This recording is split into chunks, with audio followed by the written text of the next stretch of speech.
I came into the insurance industry not knowing anyone or anything like relating to it, right? Yeah. And I was in a pretty desperate place. I single mom, recently let go from my corporate job on food stamps, unemployment, and just broke.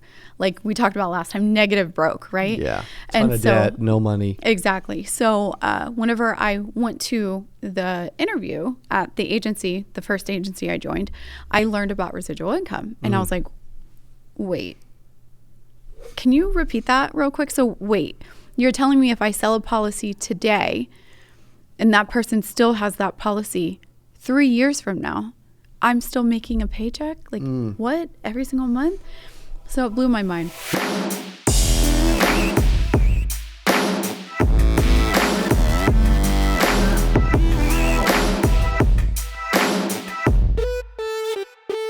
What is up? Welcome back to the CA Power Player Podcast. I'm your host, Cody Askins.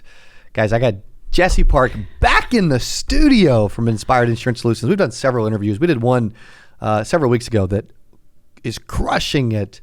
Phenomenal interview, amazing content, and almost an hour-long incredible conversation.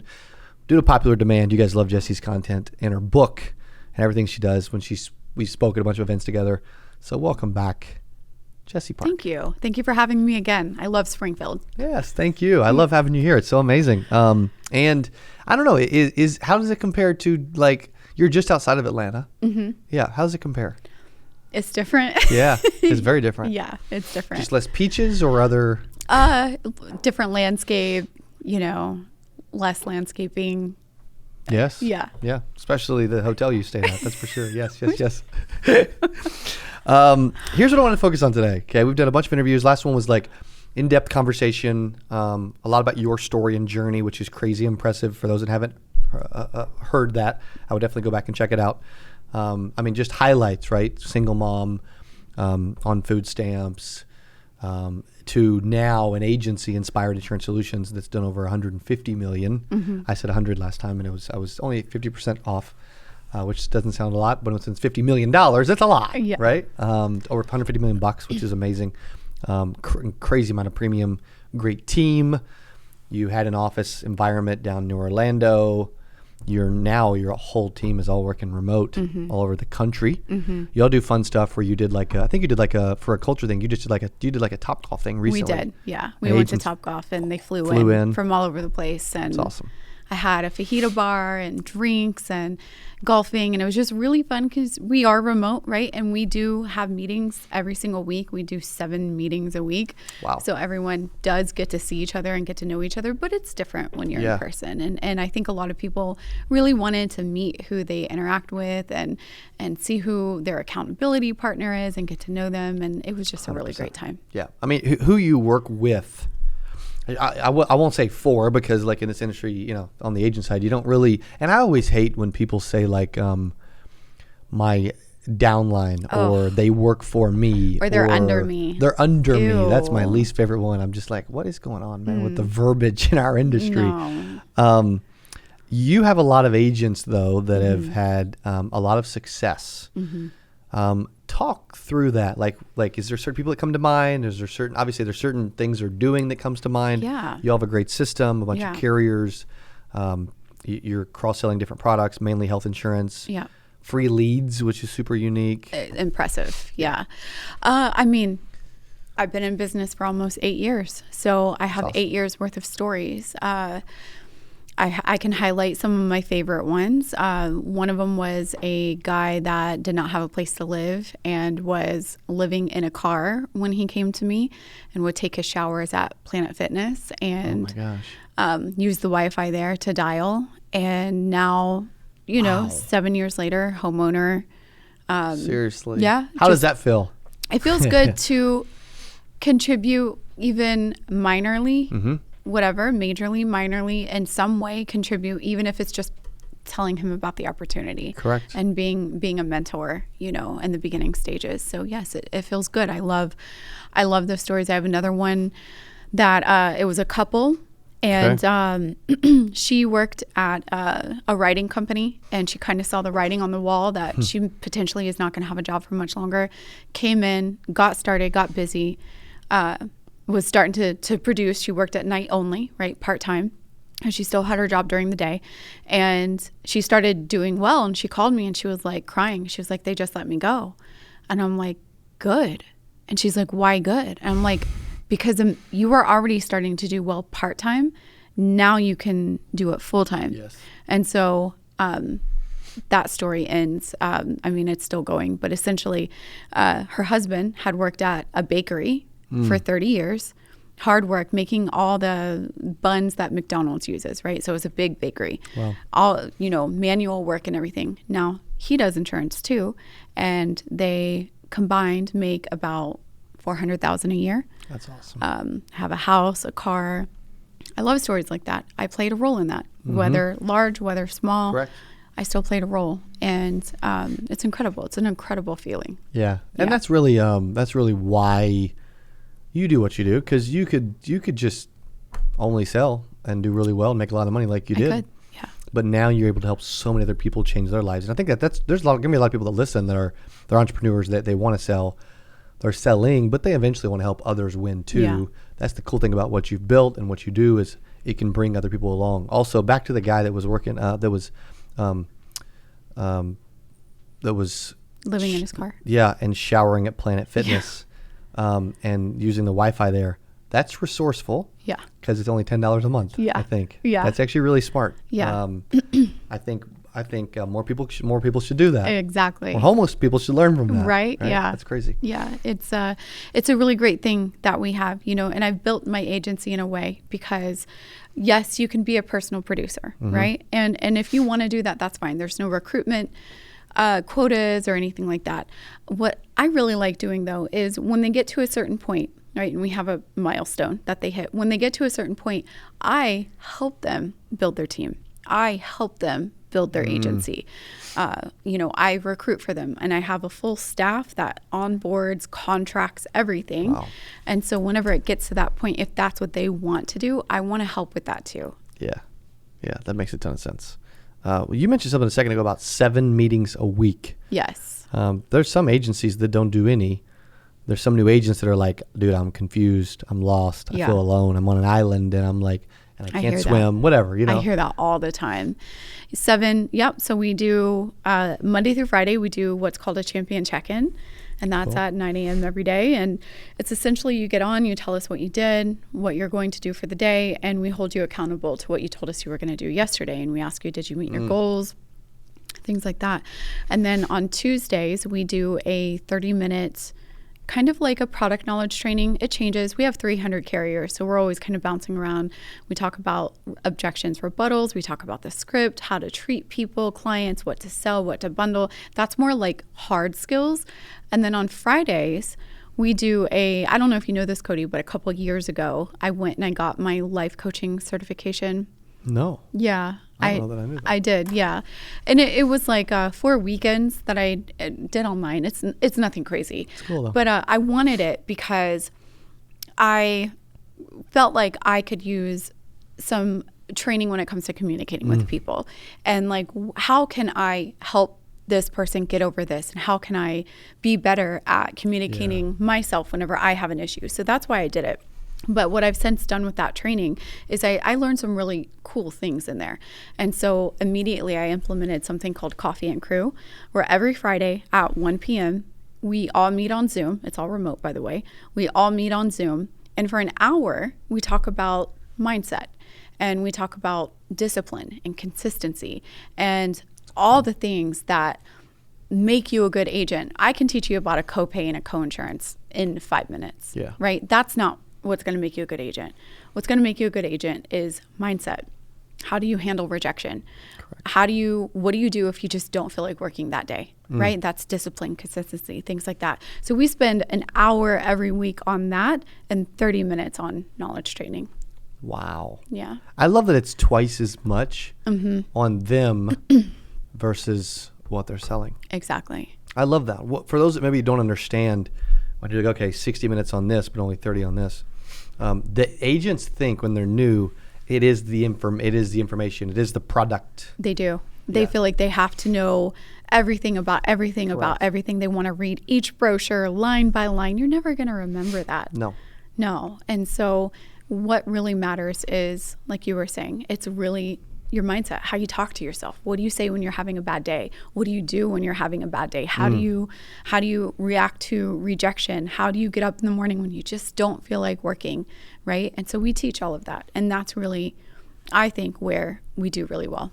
Yeah. What do you do when you get up and don't feel like working? Right? Because we all have those days. Yeah. Sometimes I'm a little later.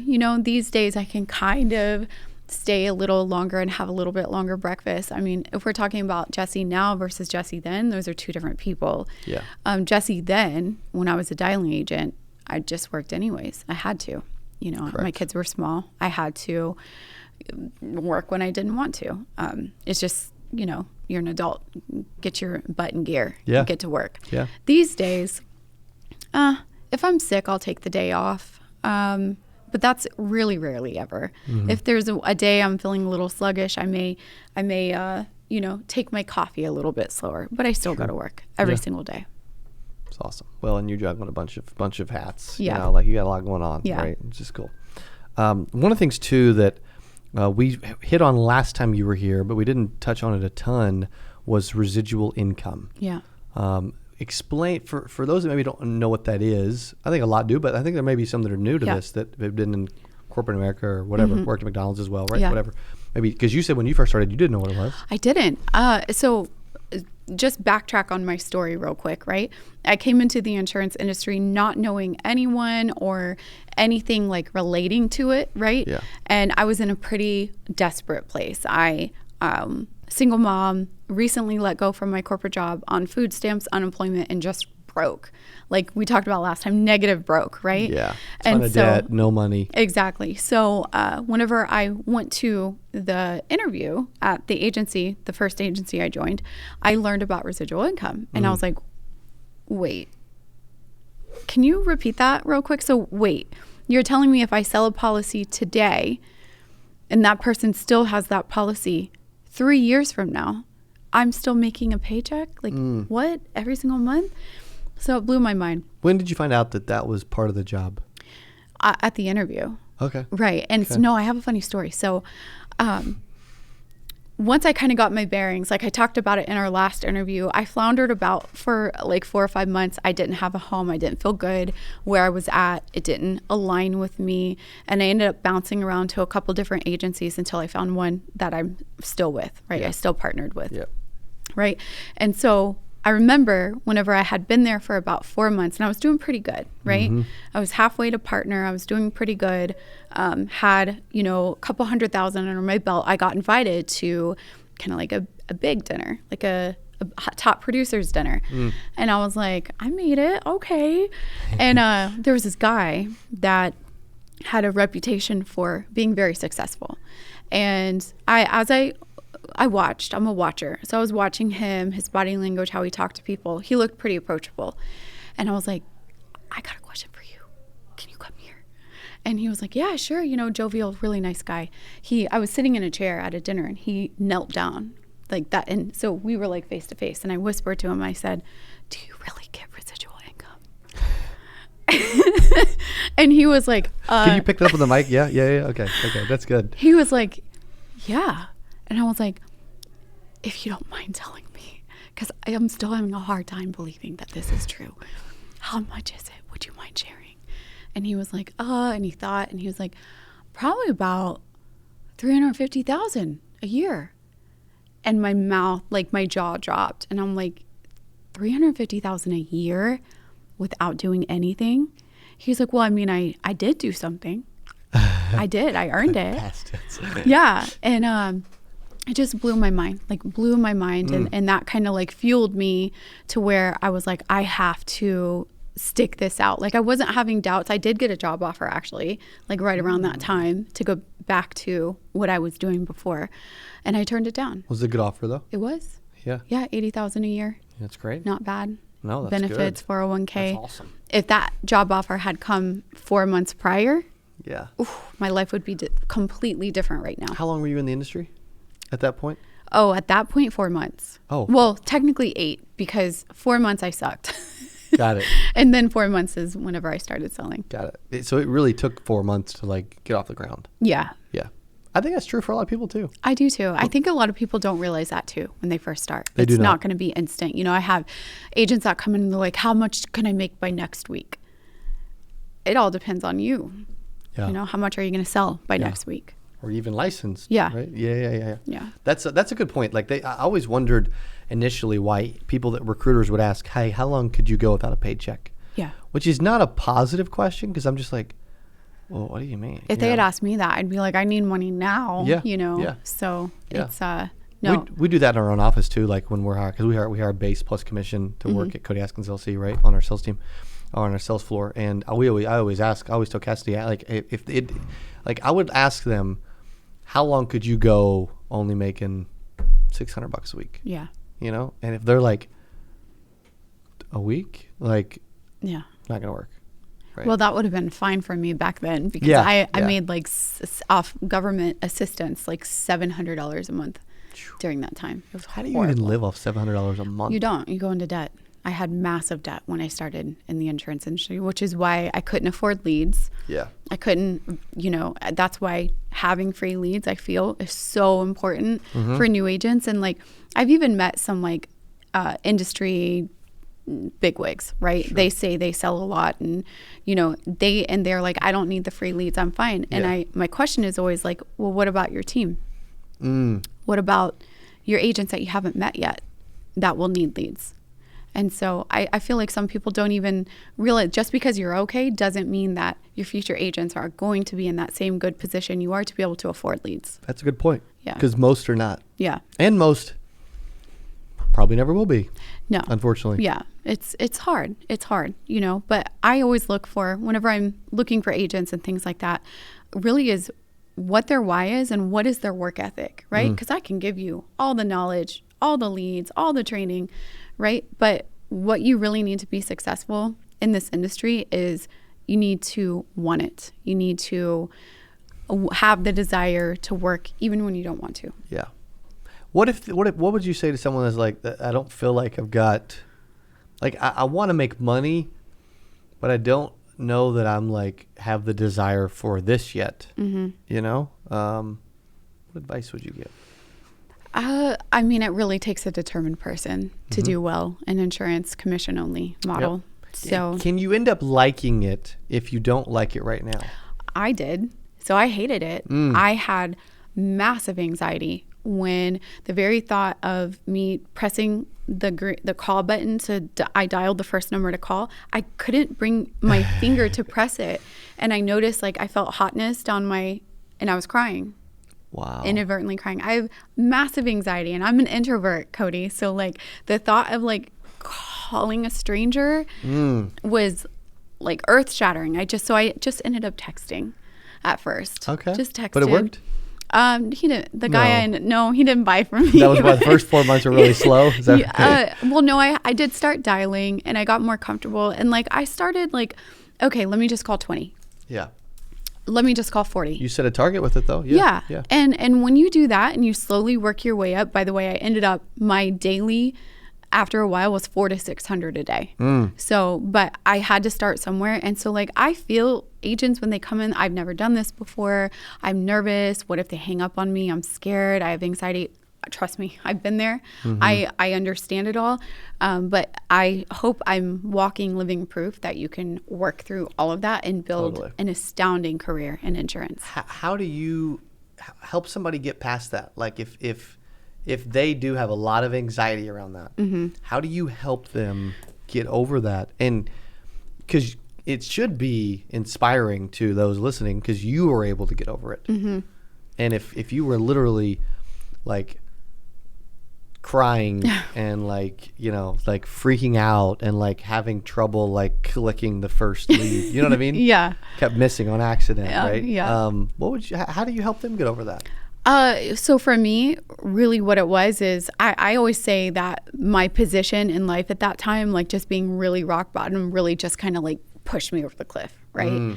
And some people come in and they don't have that. Is it you couldn't go back? Like you're like, I am not going back to that. It was like, okay, I can dial, Yeah. or I can make $700 a month. Well, I was on government assistance making $700 a month, but for me, it was, I wanted a job that I'm college educated, so I wanted a job that aligned with my education. I wanted to be in the field I was in, which was marketing, social media marketing. Cool. And finding a job like that was just proving difficult. Right? I remember you talking about that at some previous events. Yeah, that's good. So if I had gotten a job offer during the time of my anxiety dialing, I would have 100% taken it. But, God had other plans for me. True. And made it difficult for me to find a job. And it's funny because I told you I got a job offer like 4 months into doing well in insurance, 8 months after getting my license, and I turned it down. And it's because I think I had to push myself to go through like, okay, so this is what life can look like if I actually apply myself and I get over my anxiety and I make the dials and I start building my own business. And it's just been nothing short of incredible. Yeah, amen. And if you will push through and persist, and just like keep moving, it does get easier. It does. A repetition makes everything easier. And I just started in my head. I had it's in my workbook, by the way. It's, Cool. It's like a visual representation of the dials. Like, those old school hash marks where you do 1, 2, 3, 4, 5. Yeah. This one is like a honeycomb thing. And inside each one, you write down VM for voicemail, DNC for do not call, Got it. Q for quote. Right. And I wanted to fill up as many of those as possible. And each sheet has 100 in there. And I just started, that was just my thing. In my head, like I knew dialing isn't going to be forever. Yep. I'm not going to be a writing agent with no clients on the books forever. I'm eventually going to build out my book of business, have clients that know, like, and trust me, call me back every year. And I made it happen. It's just not easy. No, it's definitely not easy. It's awesome that you made it happen, though. Yeah, it really is. Here's one thing that I felt like really stands out, which you mentioned workbook. I'm going to come back to that. I want to definitely touch on that. I feel like you have a different approach to, and I feel like it's a like a consultative type sales approach, where so many agents they think they got a hardcore sell and close everyone and overcome every objection and like turn into this person that they are not. Yeah. Right. Some people are naturally more gifted at communication, at least, right? And persuasion and different stuff, right? I think that's fair. What do you hear around that? The very first agency I joined was very hardcore, was very Wolf of Wall Street. One of their objections or rebuttal was if they said, oh, well, let me talk to my husband about that. You were supposed to say, oh, what, you can't make decisions on your own? Oh, geez. That would irritate me. What? I could never talk to anyone like that. So for me, I just started doing what felt right. Of course you can talk to your husband. What time will he be home? And I can call back and we can hop on the phone together. Right? I just feel like there's a better way to talk to people. So I created a script. And by script, I mean a loose way of talking to people. There's 7 points to follow, right? But obviously use your own words, use your own personality, talk to them the way you want to, talk to them like a person, but as long as you kind of follow this outline that I have, I ended up closing almost every person I talked to that I did a quote for, right? Wow. Not every person that picked up the phone, but every person I did a quote for had an 80% closing ratio. Wow. And I barely ever got ghosted because I added something in there. I kept getting ghosted. I'm like, why are they not picking up the phone when I call them back? And then I added one line in there and it changed everything. And so it took me many years to come up with that and like perfect it. And I started teaching my agents and I started seeing traction with my agents. So then I wrote a book, which last time I was here, I told you we had just passed 4,000 copies. Awesome. It's even more now. That's cool. And it's incredible. It just kind of goes through my whole story. It has my script in there. It has everything. And the book is? Soul Beneficiary with, it's SOUL. And it's on Amazon. Very cool. Soul Beneficiary. That's amazing. And the workbook, does it comes with it? No, it's separate. It's if you click on my author profile on Amazon, you'll see both books, but the workbook is called The Entrepreneur's Mindset, the ultimate entrepreneur's mindset. And that essentially just goes over, it has the dialing pages in there, has a daily schedule tracker in there to get you on track. And it goes over things like, your limiting mindset, fear setting, kind of helps you. It's like if you were to be going to my coffee and crew every single week, but instead you go through the workbook at your own pace. You set up your vision board. What's your goal? What's your ultimate goal for joining the insurance agency? What drew you to it? Is it residual income, like we were talking about? Is it financial freedom? Is it long-term wealth? Like whatever it is, that's how you should design your day. Because each day that you have action, you're working towards the bigger goal. Makes sense. Yeah. That's awesome that there's so many details in that someone can plug into and learn and implement. The entrepreneur's mindset. In the book, Soul Beneficiary, phenomenal.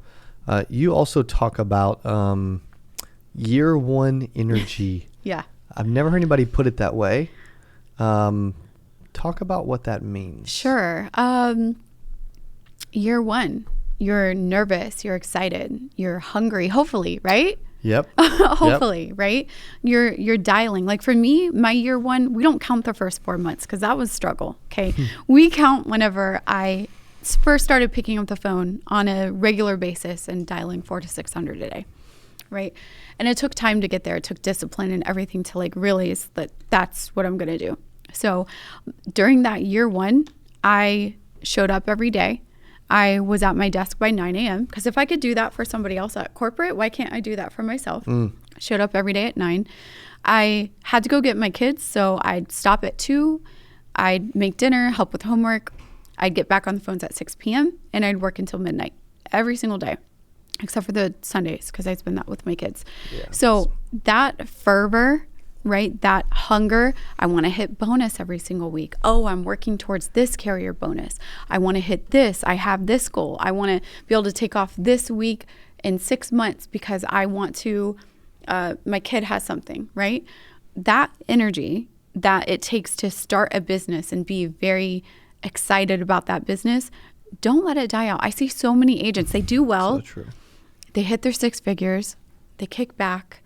And then what happens? The residual income starts going down instead of up because they've gotten lazy. They stopped answering their clients' questions. They stopped answering the calls and they just think it's going to last forever and it doesn't. So I have some math to do, but I think I'm close to year 8 and I still have year 1 energy. I love my business. I love what I do. I love seeing agents succeed now. One of my agents just bought a brand new Tesla. Wow. And when they came to me, she was a bartender, struggling single mom.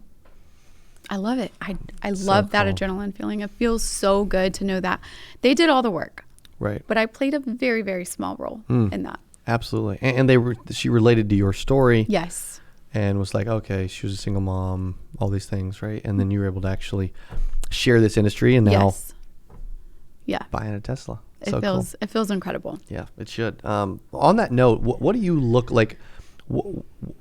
That also proves what's possible as well.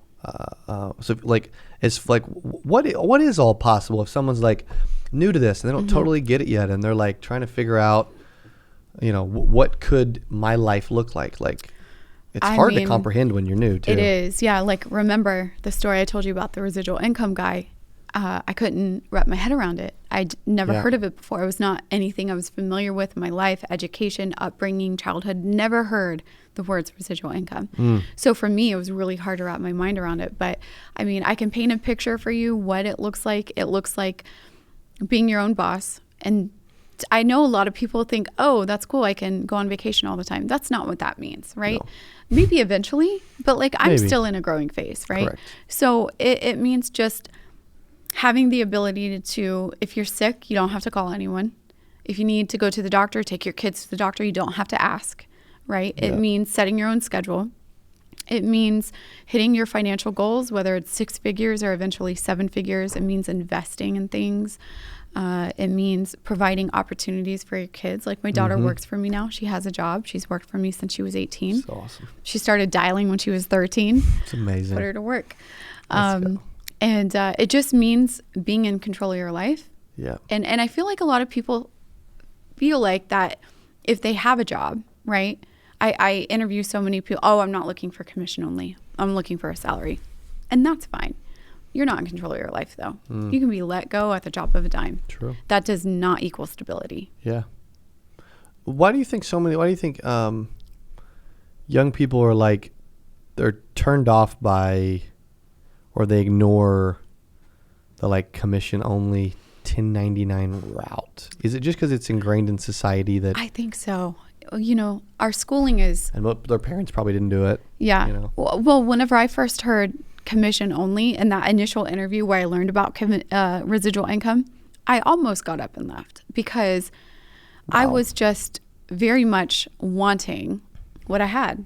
Stability, salary, right? Yep. And I feel like it's just so foreign. In school, we have 12 years of education, and then of course 4 years after that for college, and then specialized degrees after that. It's all designed in a way to make us employees. True. It is. It is. It's conditioning us to be an employee. And I feel like it's not talked about enough. I feel like a lot of people look down on commission only jobs because it means somehow, some way, you're not worthy of a salary, right? And so for me, though, since 2017, I've been commission only, and I've made more for myself than anyone would have ever paid me. Yeah. And I feel like we should change the narrative on commission only. And instead of thinking it as you're not worthy for a salary or anything like that, it's I'm so valuable that I create my own salary. Yeah. And do you think too that like people feel like they're kind of getting taken advantage of in some way? By employees? No. Or employers? Yeah. If they're looking at commission only. Oh, sometimes, it's yeah. Like, it's got to be almost like there's more to the story, or there's stuff behind the curtain. And in a lot of cases, there is. Yeah, I'm actually not even denying that. 100% there are things out there where you are getting taken advantage of. It is commission only, and yeah, you're getting raked over the coals. And I think that those types of horror stories and jobs, like they've fed into this, right? And they've created an environment where it's not safe to do commission only. I mean, I just like to pose another narrative that maybe it looks like you building a business for yourself and you starting to generate clients that like, know, and trust you and want to do business with you every year, and you get commission off of them and you earn residual income off their policies, and it's not as shady as I feel like sometimes it's thought of to be. Yes. And what do you look for in agents that you're in an agent? Yeah. It's funny you should ask that. We actually interview probably these days like around 100 to 120 a month that come through our social media and everything. Wow. We don't accept everyone that applies. I think it's like a 20 to 30% acceptance rate that we do. I want to work with people who are positive, excited about the potential, excited to work together. We have a really tight-knit culture. We're all very, very supportive, and I don't want a negative Nancy. You know, they can bring everyone down. I also look for someone who has a very strong why. Like, what's your motivation? Where do you see yourself in 5 years? We asked this on the interview. Where do you see yourself in a year? Where do you see yourself in 5 years? We want someone with forward-facing vision. And I know sometimes it's really hard. Like, if you had interviewed me whenever I was really down and desolate, I probably would have been okay with 60 grand for the year. You know, it's just, it's where they're at in life. And I take all that into consideration. I don't look for perfect answers. And a lot of it comes from vibe. It's weird. Yeah. You know, but their vibe and their energy. And what if they're like, I've had so much success and just done so well, and they just know so much. Drives me nuts. Yeah. Sometimes they do. You know, sometimes they know so much that they're better off on their own. I don't mind. I actually think I can always be learning, and I'm always willing to learn. Same. There are definitely times whenever I come across someone who is loud and wrong, though. Yeah. So, I mean, it just depends. Yeah, it does, for sure. It's interesting. If they want to learn more about Jessi Park and Inspired Insurance Solutions and everything you do, what should they do? Where should they go? Sure. So you can follow me on Instagram at it's Jessi Park. It's Jessi Park. And that's with an I. Jessi. Yeah. It's Jessi Park. Mm-hmm. Yeah. And then if they're interested in learning more about the agency, we have a 14-minute video on joininspiredinsurance.com. After they watch the video, if it looks good and you're interested in more, you can apply for an interview on the next page and it'll set up a Zoom. Phenomenal. Yeah. Thank you for being back on the podcast. You're welcome. Appreciate you hanging with us. Thank you for having me. Absolutely. I love doing it. If you guys want to have Jessi back again, man, let us know. Love getting a chance for her to share her story. Definitely follow her and on her journey, as she's got a lot going on. Also, if you haven't watched the first interview that we did several weeks ago, a month or two ago, go back and actually watch that incredible interview. Ton of information. She's been on the channel several times. Yeah. We've been on a whole tour together for a year. Friends for years. That's right. Amen to that. So thank you guys for hanging with us and listening to the Power Player Podcast, and we'll see you on the next one. Adios. Hey, if you enjoyed this, I got another one you're going to love. It's right there. Click on it. See you in there.